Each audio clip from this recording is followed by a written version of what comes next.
ঢাকার সবচেয়ে রহস্যময় প্রাচীন দরজাটি কেউ খেয়াল করে না। লালবাগ কেল্লার দক্ষিণ প্রাচীরের এক অংশে আছে মাত্র মানুষের কোমর উচ্চতার একটি বন্ধ দরজা।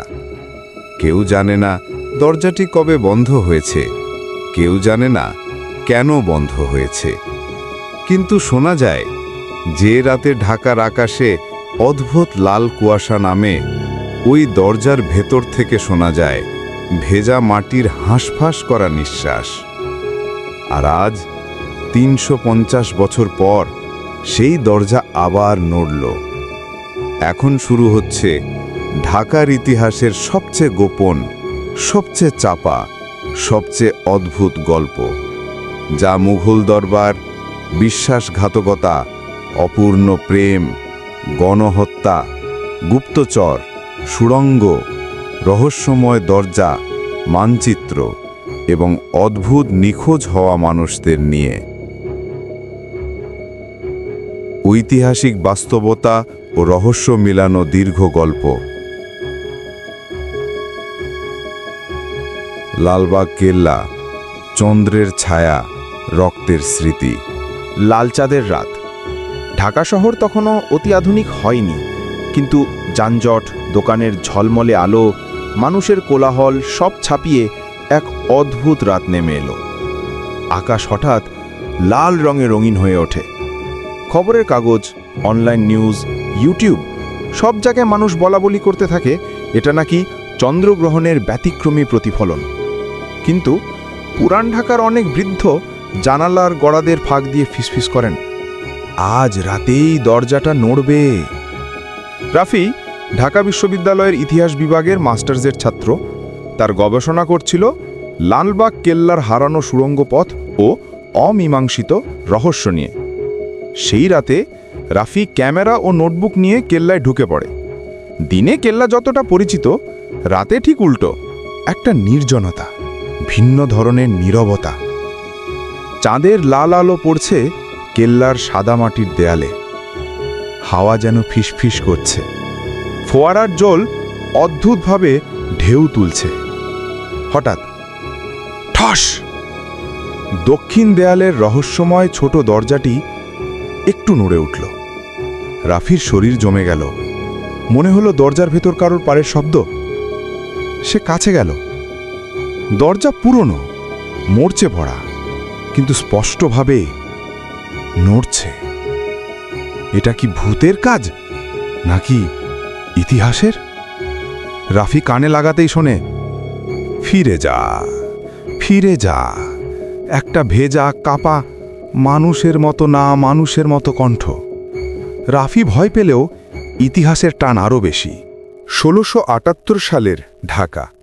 সময় পেছনে ফিরে যায় ৩৫০ বছর। মুঘল সাম্রাজ্যের শক্তি তখন চূড়ান্ত। ঢাকা ছিল বাংলা সুবাহের রাজধানী। খপ্পনা, শিল্প, সুবাস, রাজনীতি আর ষড়যন্ত্রের শহর। এই শহরে আসে এক তরুণ, প্রাণবন্ত, আত্মবিশ্বাসী মুঘল রাজকুমার, প্রিন্স মোহাম্মদ আজম, অরঙ্গজেবের ছেলে। তার আদেশে শুরু হয় লালবাগ কেল্লার নির্মাণ। ঢাকার মানুষ দেখত দিনরাত কাজ করছে হাজার হাজার শ্রমিক, কারিগর, স্থপতি। কেল্লার নকশায় ছিল সম্রাটের দরবার, সেনাপতির বাড়ি, জাদুঘর সদৃশ তোষাখানা, বিশাল বাগান, ভূগর্ভস্থ সুড়ঙ্গ এবং একটি বিশেষ অংশ যার অস্তিত্ব ইতিহাসের বইয়ে নেই।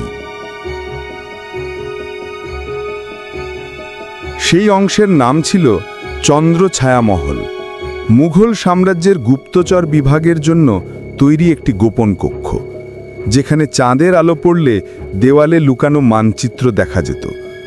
সেই মানচিত্রে ছিল বাংলার জমিদারি, ডান রাজাদের গুপ্ত আস্তানা, পর্তুগিজ জলদস্যুদের লুকানো পথ, অরাকলের অভিশপ্ত টানেল এবং এক ভয়ঙ্কর চিহ্ন, রক্ত ঝরা রাত। ইতিহাস বলে আজম শাহের এখানে থাকার সময় একদিন ঘটে যায় মুঘল সাম্রাজ্যের সবচেয়ে রহস্যময় মৃত্যু। শাহজাদি ইরান দখতের মৃত্যু। কেল্লা এক সকালে হঠাৎ কাঁপতে থাকে। সংবাদ আসে, শাহজাদি ইরান দখ্ত মারা গেছেন। ইরান দখ্ত ছিলেন আজম শাহের চাচাতো বোন আর তার খুব প্রিয়। ঢাকার মানুষ বিশ্বাস করত ইরান দখ্ত ছোটবেলা থেকেই মনের ভেতর ভবিষ্যৎ দেখতে পারতেন, কিন্তু তার মৃত্যু অস্বাভাবিক, রহস্যময়, রক্তহীন। তার দেহ পাওয়া যায় স্নানঘরের পাশে। দরজাটি ভেতর থেকে বন্ধ ছিল। চিহ্ন ছিল না কোনো কিছুর, শুধু তার আঙুলে আঁচড়ের দাগ, যেন তিনি মৃত্যুর আগে কিছু আঁকতে চেয়েছিলেন। দরজার দেয়ালে মিলল একটি আঁকা লাল চাঁদ এবং নিচে কাপা হাতের লেখা, দরজা খোলো না, রাত ফিরে আসবে। এই ঘটনার পর আজম শাহ মানসিকভাবে ভেঙে পড়েন। কেল্লার নির্মাণ প্রায় থেমে যায়। ঢাকা শহরে ছড়িয়ে পড়ে গুজব, কেল্লায় অভিশাপ লেগেছে। সুড়ঙ্গের ভিতরের রাজনীতি। লালবাগ কেল্লায় ছিল 3 দিকের সুড়ঙ্গ। একটি যেত বুড়িগঙ্গার নদীর দিকে, একটি যেত আজিমপুরের দিকে, আরেকটি অজ্ঞাত। দরজাটি ছিল ওই অজ্ঞাত সুড়ঙ্গ পথেরই মুখ, যা এখন বন্ধ, আর যার ভেতরে ঢোকা নিষেধ ছিল সবার জন্য। ইতিহাস বলে ওই সুড়ঙ্গটি ছিল গুপ্তবিচার কক্ষের সঙ্গে সংযুক্ত, যেখানে অপরাধী নয়, রাষ্ট্রদ্রোহীর বিচার হতো। কিন্তু লুকানো ছিল আরেকটি সত্য। মুঘল গুপ্তচর বিভাগের কাছে খবর আসে ঢাকায় আছে এক বিশ্বাসঘাতক জোট, যারা পর্তুগিজ দস্যুদের সঙ্গে মিলে বাংলা থেকে রূপার ভাণ্ডার লুট করবে।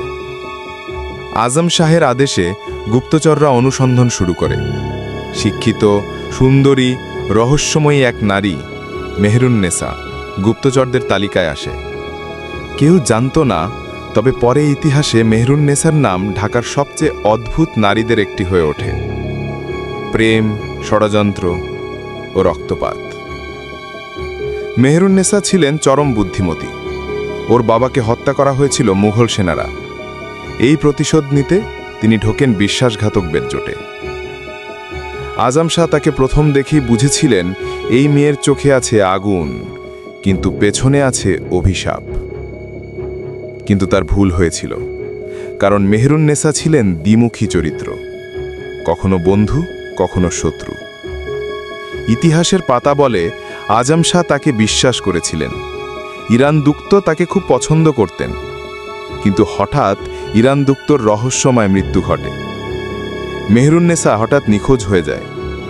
সঙ্গে মিলল একটি মানচিত্র, যেটি ইরান দুক্ত আঁকছিলেন মৃত্যুর আগে। মানচিত্রে ছিল ওই সুড়ঙ্গ দরজাটি এবং একটি লাল চিহ্ন, রক্তের রাত ফিরে আসবে। আজম শাহ বুঝলেন মেহরুন্নেসা শুধু বিশ্বাসঘাতী না, সে কিছু বড় কিছু ভেতরে লুকিয়ে গেছে। পরবর্তী পর্ব শুনতে হলে চ্যানেলটি সাবস্ক্রাইব করে সাথেই থাকুন।